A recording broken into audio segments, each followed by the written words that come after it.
आज हम आपको सुनाते हैं उज्जैन के महाकालेश्वर ज्योतिर्लिंग की वह पौराणिक कथा जो रहस्य, भक्ति और चमत्कारों से भरी है। तो चलिए डूबते हैं महाकाल के रहस्यमय संसार में।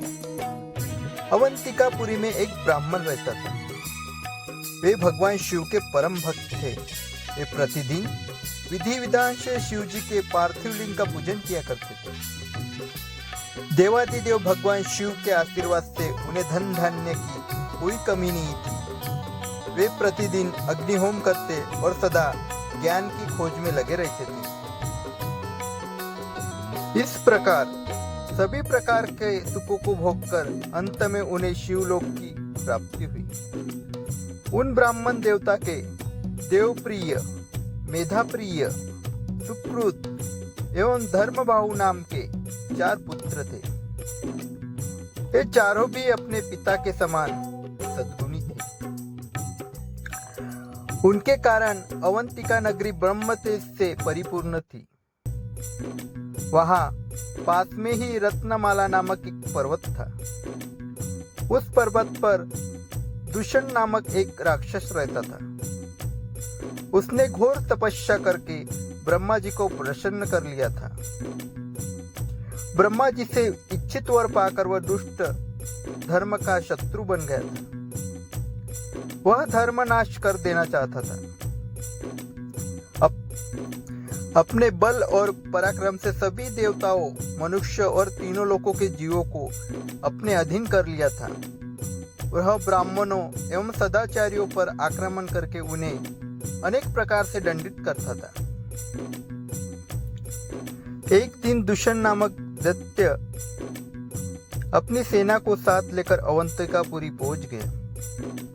वहां उसने अपने दैत्य सैनिकों को आज्ञा दी कि जो भी ब्राह्मण मेरी आज्ञा को न माने उसे दंड दो। आज्ञा पाकर वे दैत्य नगरी में उपद्रव करने लगे। सारी जनता हाहाकार करने लगी। वे लोग उन ब्राह्मण कुमारों के पास आए और उन्हें सारी बातें बताई।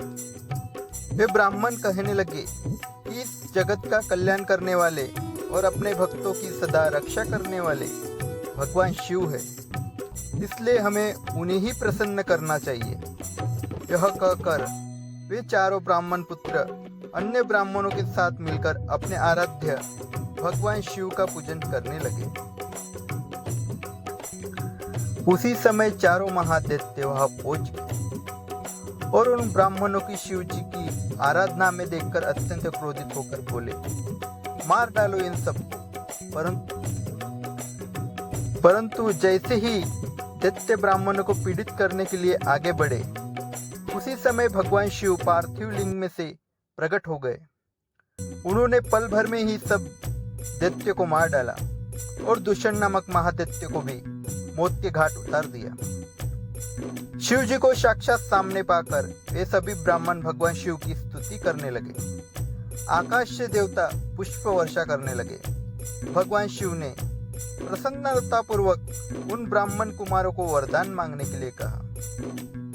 अपने आराध्य भगवान शिव के वचन सुनकर ब्राह्मण बोले, हे देवादिदेव कल्याणकारी भगवान, यदि आप हमारी आराधना से प्रसन्न है तो हम पर कृपा कर हमें श्री चरणों में स्थान दे, ताकि हम जीवन मरण के बंधन से छूट जाए और आपके दर्शनों की हमारी अभिलाषा पूरी होती रहे। तब अपने भक्तों की इच्छा को पूरा करते हुए सदाशिव उसी स्थान पर ज्योतिर्मय रूप में शिवलिंग में स्थित हो गए और वह लिंग महाकालेश्वर नाम से जग प्रसिद्ध हुआ। इसकी उपासना करने से सभी मनोरथ पूर्ण हो जाते हैं। जय श्री महाकाल।